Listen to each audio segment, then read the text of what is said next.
けてやってきたドキドキやめ草原に頼りきりだとしよう。朽ちるまでの愛情、朽ちるまでの愛情、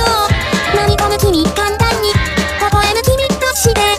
葉を書く曖昧に、言葉を書く曖昧に伝わりきらないから君だけをさ信じて、素手できた夢を詰めて、ちょっとちょっと間違えながらパッパッ時につまずいたって寒い寒い寒い寒い寒い寒い寒い寒い寒い寒い寒い寒い寒い寒い言いならないで君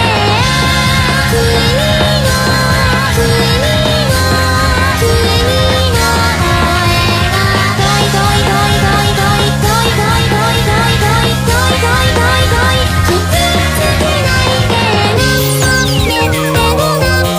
ねでもなくった僕であるためにちぎり集め持ってきた